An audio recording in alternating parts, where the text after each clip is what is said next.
Seguimos para Calama. Um carro parou na estrada e nos ofereceu água, suco de uva e bolo.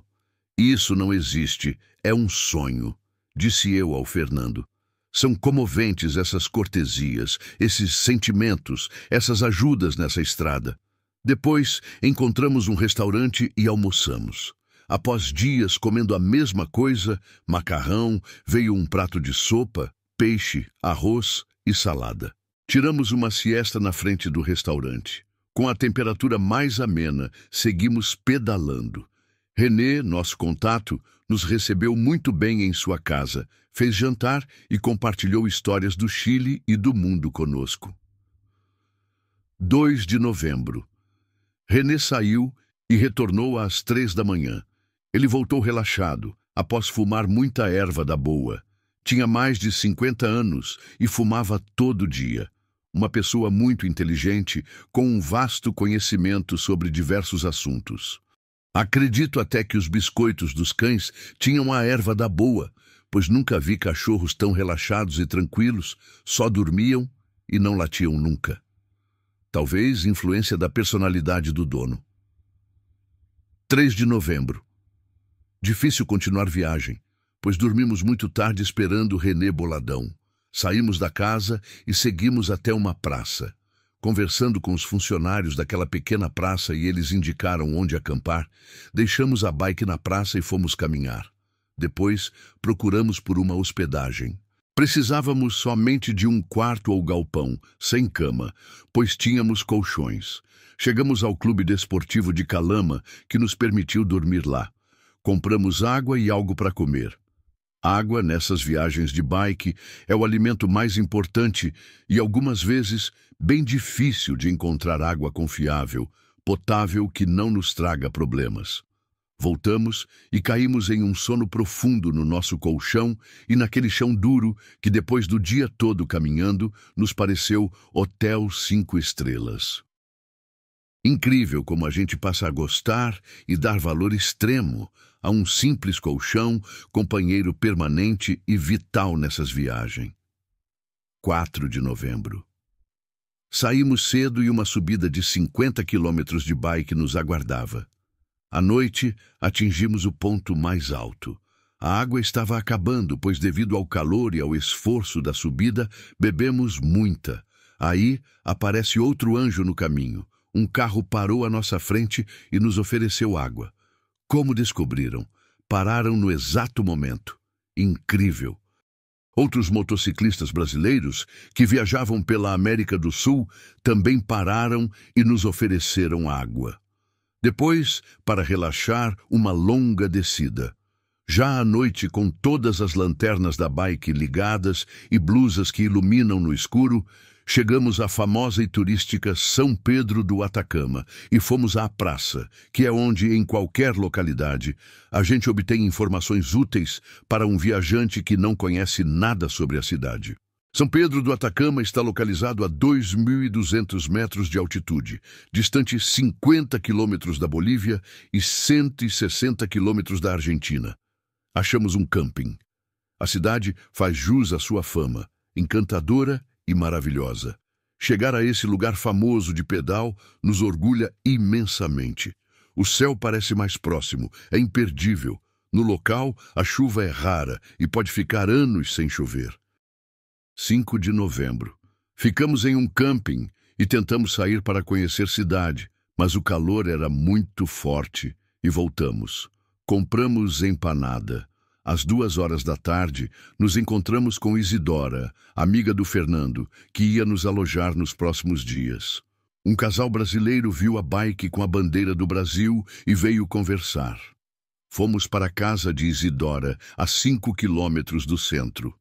Casa bem simples, no meio da estrada, com uma bela vista para o majestoso e belo vulcão Licancabur.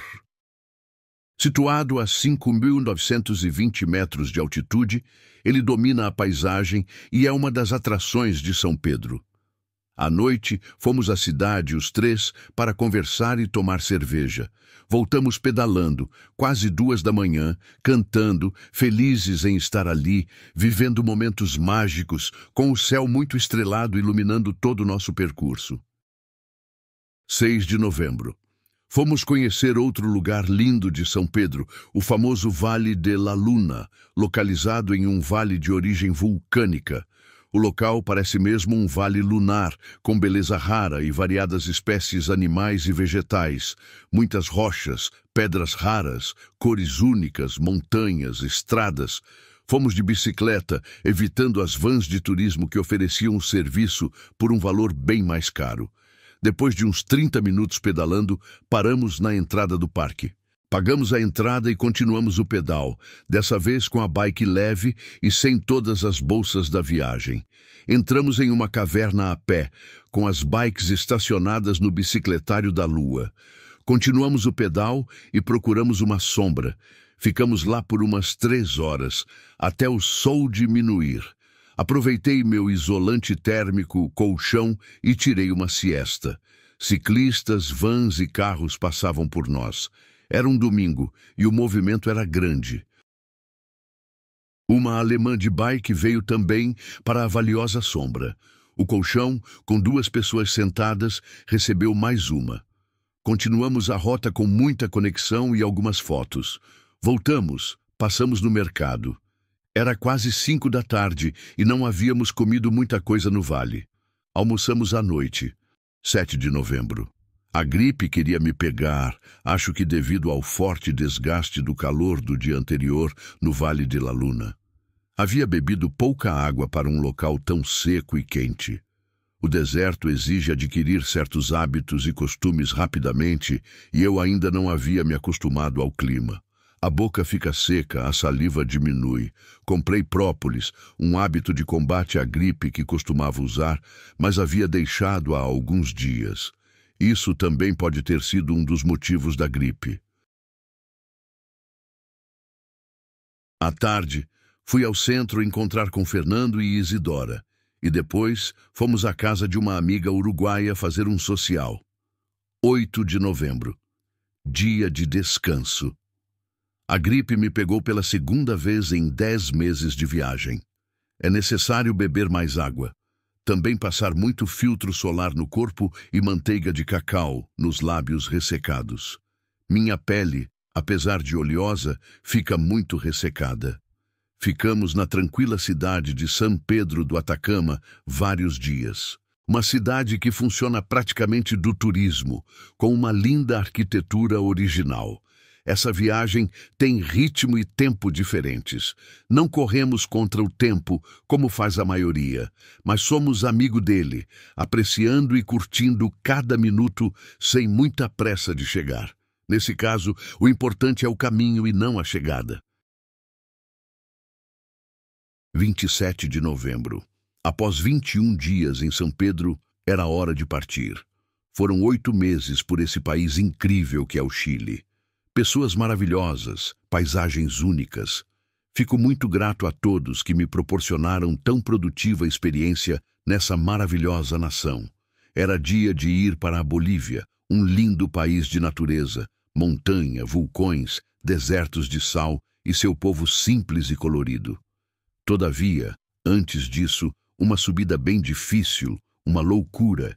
Iríamos de 2.400 metros de altitude para 4.600. Não esperava que fosse enfrentar tanta dificuldade. Foi bom ter ficado um tempo maior em San Pedro para a nova parte da aventura. A primeira metade do caminho, os 25 quilômetros, estava tranquilo e não sentimos muito a subida. Porém, temos que ter humildade e sempre respeitar a natureza.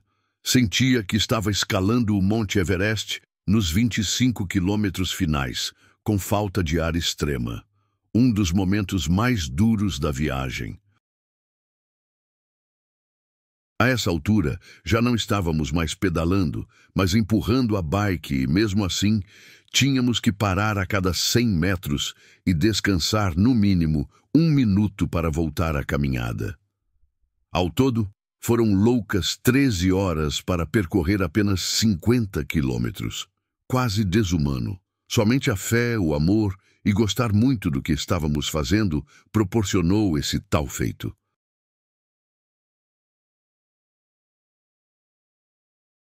Era 11 horas da noite. Fazia muito frio e a temperatura continuava a cair. Sorte que naquele lugar havia poucos carros passando.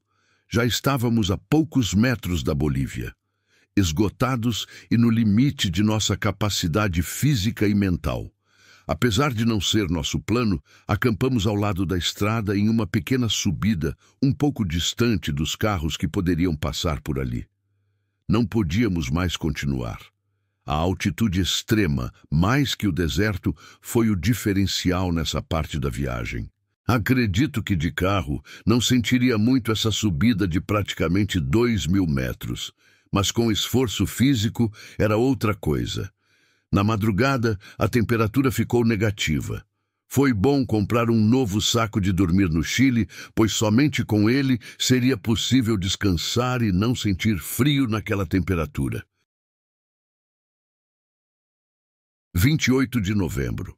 Muito frio, a temperatura marcava uns 5 graus.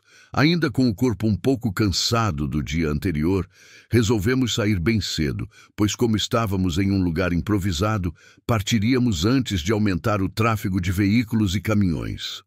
Empurramos a bike por mais 2 horas, até a fronteira com a Bolívia. Estava preocupado, pois tínhamos que ter passado pela aduana chilena no dia anterior para obter o carimbo de saída, mas não encontramos e nem a polícia soube explicar direito onde era. Mas não foi preciso, ao chegar à fronteira boliviana, que era um local bem simples, com uma casa no meio de umas montanhas deslumbrantes. Estacionamos a bike e entramos. Havia uma pessoa e explicamos nossos objetivos de viagem e ele pegou nosso passaporte, olhou para nós e carimbou um visto por 3 meses. Bolívia, outro país, outra cultura, outras belezas naturais, uma linda vista para o vulcão Licancabur e a Laguna Verde. Paramos na entrada do parque e tivemos que pagar 150 bolivianos.